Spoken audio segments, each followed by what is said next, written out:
Welcome to our few moments together on the Parsha. The Shabbos, we have the privilege of reading Parshas Shelach, which tells about the spies, the Meraglim, that go to the land of Israel, unfortunately bringing back a bad report, and the people listening and participating in the bad report, and therefore getting punished that they would not be able to enter the land of Israel.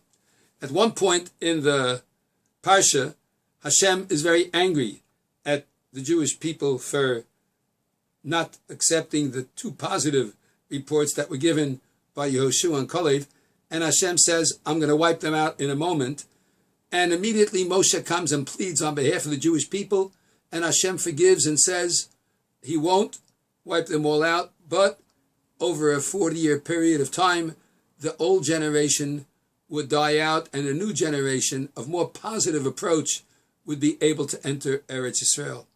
One of the arguments that Moshe presents to Hashem that he shouldn't kill them all at once is because it would be a chilul Hashem that the people of the world would say, well, Hashem, you're strong enough to defeat the one king, Paro, but you're not strong enough to defeat the 31 kings of the land of Israel. And that's one of the arguments he uses.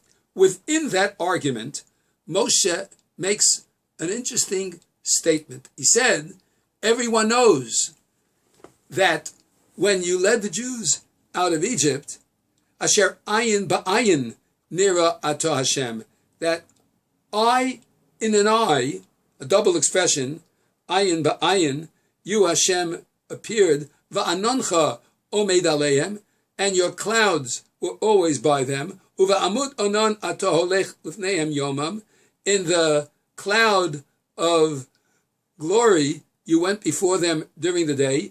Uva amud eish loila, and with a pillar of fire at night, a pillar of cloud during the day, and a pillar of fire at night. And everybody knows that this is what happened, that you walk before the Jewish people, leading them with a pillar of cloud by day and a pillar of cloud by night.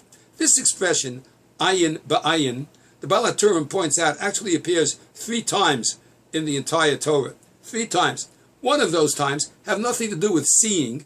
It has to do with the punishment for Eidim Zomamin.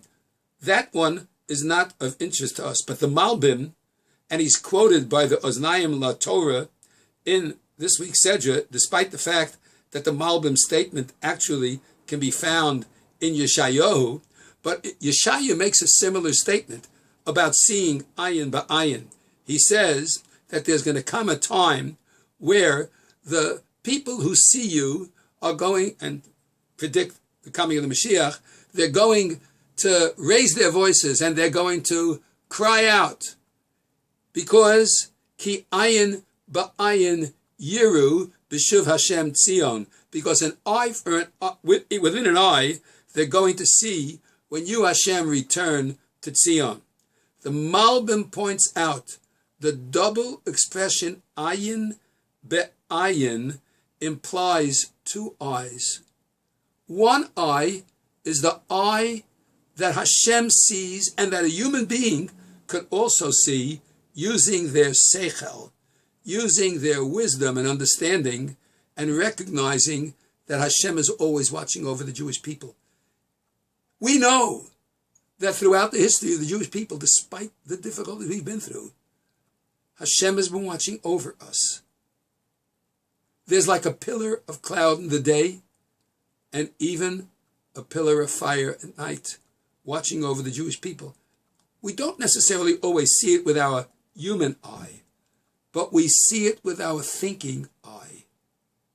And there's another time, a prophecy, that when it's talking about the coming of the Mashiach, ki ayin bi ayin yiru b'shuv Hashem tzion, there's going to be that there's a prophetic eye, there's Hashem's eye, and the eye of the wise that recognize that there's going to come a time where the eye foresees that Hashem is going to bring his presence back to Zion. In fact, in our lives, we've already seen some elements of that return. But we've not only seen it with our thinking eye, with our seichel dika eye, but we've even seen it with our physical eye. And just as the Jewish people in the Midbar saw physically the pillar of cloud by day and the pillar of fire at night, which Hashem could help a human being understand that such a thing exists in logic, but they actually saw it physically, so too is there going to come a time where we have been told in thinking and in logic that there's going to be a return of Hashem's presence to Zion, to Zion, and eventually the physical eye is going to see it. We are privileged that we begin to see it. And so Moshe uses the argument, because ayin ba'ayin, nira ato Hashem, that you, Hashem, appeared within their physical eye, and everybody knew it. And if you destroy them all at once, it will be a chel Hashem, and Hashem gives in to Moshe's argument, which of course he wanted him to say to begin with.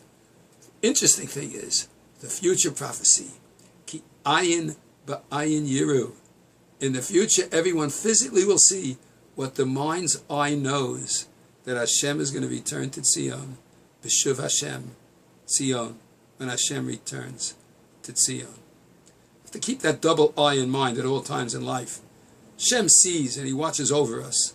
We have to be aware that it's not only Hashem's eye that sees that He's watching over us, but that we can see it and sense it also. Have a wonderful Shabbos.